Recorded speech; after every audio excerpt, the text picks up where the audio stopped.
नमस्कार, online maths class में आपका स्वागत है। इस वीडियो में हम प्रश्नावली 1.6 को हल करेंगे, जिसमें घात से संबंधित प्रश्न हैं। देखिए, इन प्रश्नों को हल करने के लिए हमको इन 4 नियमों को ध्यान में रखना है। यदि ये 4 नियम हम ध्यान में रख लेते हैं तो प्रश्नावली बहुत सरल हो जाएगी हमारे लिए। तो देखिए क्या है, पहला नियम है a की घात m इंटू a की घात n हो यदि a बराबर m प्लस n। देखिए ये a और m क्या है, जैसे कोई ये या मान लिया ऐसा लिखा है 5 के ऊपर 2, तो ये जो होता है इसको हम घात रूप में कहते हैं। ये जो नीचे वाली संख्या है इसको कहते हैं आधार, और जो ऊपर लिखी होती संख्या इसको कहते हैं घात। इसी को हम a की घात m ऐसे लिख सकते हैं, a आधार है m घात है, तो इस रूप में लिखी होती है। अब इसमें ये कह रहा है कि यदि कोई संख्या यदि आधार समान हो, यदि आधार समान हो, जैसे 10 की घात 2 इंटू 10 की घात 5 इस तरह से हो, तो हम उसको 10 की घात 2 प्लस 5 यानी 10 की घात 7 लिख सकते हैं। क्यों लिख सकते हैं? देखिए जैसे 10 की घात 2 को मैं क्या लिख सकता हूं, 10 गुणा 10, बीच में गुणा का चिन्ह, गुणा का चिन्ह। 10 की घात 5 तो 1 2 3 4 और 5। तो अब मैं क्या इसको 10 की घात 7 नहीं लिख सकता, 7 बार 10 है, बीच में सब में गुणा का चिन्ह है, तो मैं लिख सकता हूं 10 की घात 7।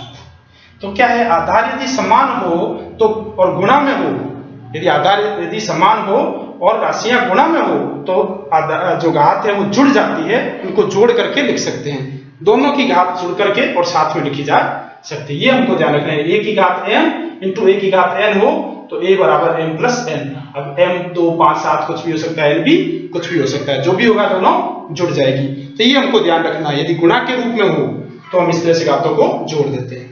ऐसे ही दूसरा नियम है, घात की घात हो, जैसे लिखा है 5 की घात 2 और बाहर लिखा हो 3, तो क्या हो जाएगा, ये 5 की घात 2 है, इसको 3 बार है, यानी क्या हो जाएगा, दोनों की गुणा कर सकते हैं हम, यानी 5 की घात 6 ऐसे लिख सकते हैं। ये हमको ध्यान रखना है, और हम प्रश्न हल करेंगे तो हमको और ज्यादा समझ में आ जाएगा। अब जैसे तीसरा है, ये कह रहे हैं यदि आधार समान हो और बीच में भाग का चिन्ह हो तो घातें घट जाती है। जैसे हमने ये प्रश्न किया था, इसी को करें, 10 की घात 5 बट्टा 10 की घात 2 हो यदि आधार समान है तो हम इसको 10 की घात 5 माइनस 2 बराबर 10 की घात 3 लिख सकते हैं। क्यों लिख सकते हैं कि 10 की घात 5 हम जानते हैं, ऐसे लिख सकते हैं 10 की घात 2 है इस तरह से, तो ये 2 तो कट जाएंगे आपस में, गुणा में है, और ये पीछे 3 की बचे 10 की घात 3, तो इस तरह से हम पहले से इनको घटा करके भी लिख सकते हैं। तो सरल तरीका हो जाता है सवाल को हल करने का। तो हमको ध्यान रखना है, यदि आधार समान है, यदि आधार अलग अलग होंगे, यहाँ पे 5 की घात 5 है, यहाँ पर 10 की घात 2 है, तो नहीं होगा, फिर उसके नियम अलग है। लेकिन आधार समान हो तो हम घातों को घटा सकते हैं इस तरह से, यदि वो भाग में हो। ऐसे अंतिम है ये a की घात m इंटू b की घात m, इन तीनों में तो आधार समान था, यहाँ पर आधार भिन्न भिन्न है, घात समान है। यदि ऐसा हो 2 की घात 3 इंटू 3 की घात 3, घात समान है, तो हम इसको ऐसा लिख सकते हैं 2 इंटू 3 की घात 3 यानी 6 की घात 3 भी लिख सकते हैं। यदि घात समान हो और आधार अलग अलग हो तो हम इस तरह से उसको दोनों आधार को गुणा में लिख करके सामूहिक रूप से उस पर घात लिख सकते हैं। तो इस तरह से 4 नियम है जो हमको थोड़ा सा ध्यान रखना है, फिर और सवाल हल करेंगे तो हमको समझ में आएगा। देखिए इसका पहला प्रश्न है, ज्ञात कीजिए। तो जैसे ये है 64 की घात 1 बट्टा 2, तो देखिए यदि 64 को मैं लिखूं तो मैं ऐसा लिख सकता हूं 8 इंटू 8 और इसकी घात 1 बट्टा 2 जो है पहले से, यानी क्या हो गया 8 की घात 2 लिख सकता हूं मैं 64 को, बाहर 1 बट्टा 2 पड़ा है पहले से। तो जैसे हमने घात का नियम पढ़ा था, घात पर घात हो तो गुणा हो जाती है घातों की। 8 की घात 2 इंटू 1 बट्टा 2, 2 से 2 कट जाएगा, यानी 8 की घात 1, और किसी की घात 1 हो तो उसका मान वही होता है, यानी 8 की घात 1 बराबर 8। तो ऐसे ही हल हो जाएगा, यानी हम इसके गुणनखंड कर लेंगे। 8 इंटू 8 क्योंकि हमको 2 ही चाहिए, 2 से ही काटना है हमको, इसलिए हमने 8 इंटू 8 कर लिया, इसको 8 की घात 2 ले लिया। जैसे ये देखिए 32 की घात 1 बट्टा 5 इसमें, तो इसको 32 के गुणनखंड करता हूं मैं, तो मैं इसको ऐसे कर सकता हूं 2 इंटू 2 इंटू 2 इंटू 2 इंटू 2, 2 की घात 5, 2 दूनी 4, 4 दूनी 8, 8 दूनी 16, 16 दूनी 32, इसकी घात 1 बट्टा 5, यानी 2 की घात 5, इसकी घात 1 बट्टा 5। इस 2 की घात 5 होगी, बाहर 1 बट्टा 5 पड़ा था पहले से, तो 5 से 5 कट जाएगा, 2 की घात 5 इंटू 1/5।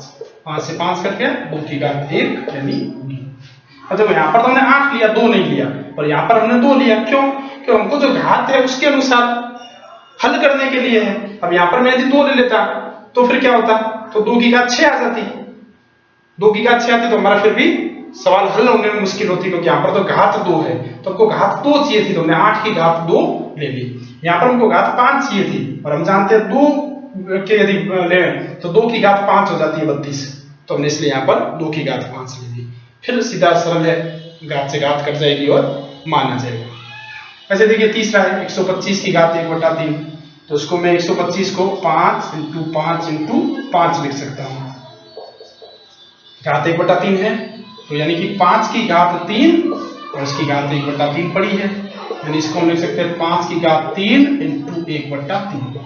3 से 3 कट जाएगा, शेष बचेगी 5 की घात 1 यानी 5।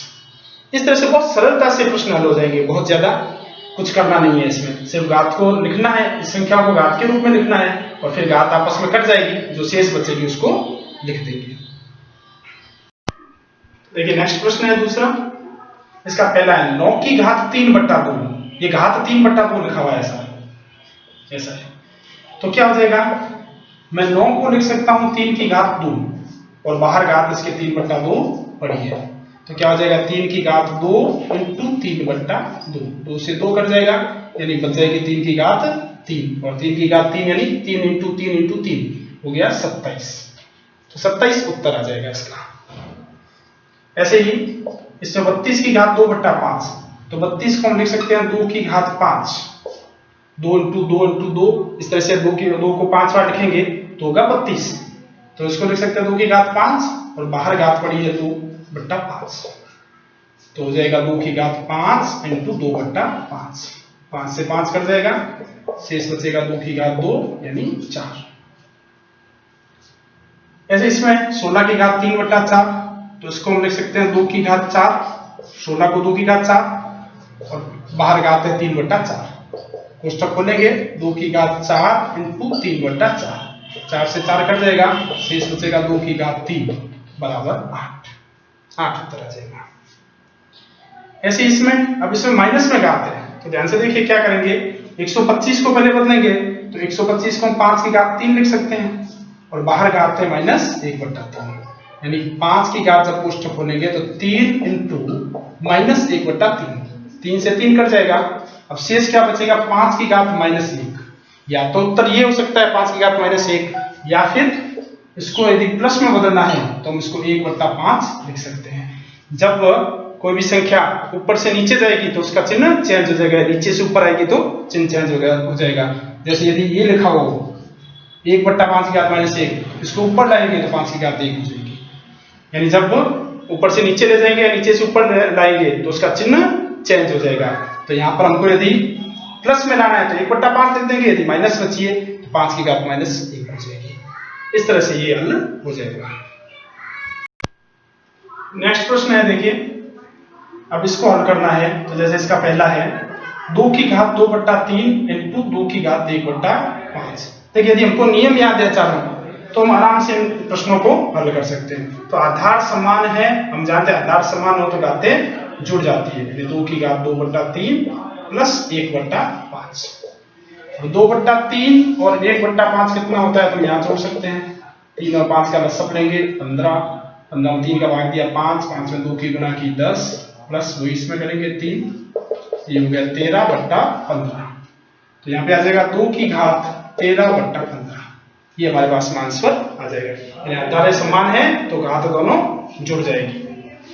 ऐसे इसमें देखते हैं 1/3 की घात 3 और इसकी घात 7 है, यानी जब कोष्टक खोलेंगे तो 1 की घात 7 बट्टे 3 की घात 3 इंटू 7, 3 पहले से थी 7 तो होगी, 1 की घात 7 1 ही होती है, 1 की घात कितनी भी हो उत्तर 1 ही आता है। 3 की घात हो जाएगी 7 इंटू 3 21। अब इसको भले 1/3 की घात 21 लिखे, या फिर इसको यदि ऊपर लाएंगे तो ये माइनस हो जाएगा 3 की घात -21। ये हमको ध्यान रखना है, यदि आधार है उसको ऊपर से नीचे ले जाएंगे या नीचे से ऊपर लाएंगे तो उसका चिन्ह घात का परिवर्तित हो जाएगा। नेक्स्ट देखते हैं 11 की घात 1/2 बट्टा 11 की घात 1/4। अब देखिए आधार समान है, बीच में चिन्ह भाग का है, तो हमने नियम पढ़ा था जब आधार समान हो और भाग में हो संख्या तो घातें घट जाती है, यानी हम इसको ऐसा लिख सकते हैं 11 की घात 1/2 माइनस 1/4। तो 1/2 में से 1/4 घटाना है तो यही काम, 2 और 4 का सब 4 आ जाएगा, ये हो गया 2 माइनस 1 यानी 1/4। तो हम इसको लिख सकते हैं 11 की घात 1/4। इस तरह से हल हो जाएगा ये। नेक्स्ट है 7 की घात 1/2 इंटू 8 की घात 1/2। अब देखिए अभी तक जो थे जैसे हमने उन तीनों नियमों में पढ़ा था कि आधार समान हो, अंतिम में था घात समान हो आधार अलग अलग हो, तो ये वही है, आधार अलग अलग है घात समान है। तो हमको पता है जब घात समान हो तो हम दोनों को गुणनफल में लिख करके एक साथ घात लगा सकते हैं, a की घात m इंटू b की घात m, तो उसको हम a इंटू b की घात m लिख सकते हैं। तो 7 इंटू 8 की घात 1/2 यानी 56 की घात 1/2, ये उत्तर हो जाएगा। इस तरह से हम घात के नियमों को ध्यान में रख करके सभी प्रश्नों को बहुत सरलता से हल कर सकते हैं।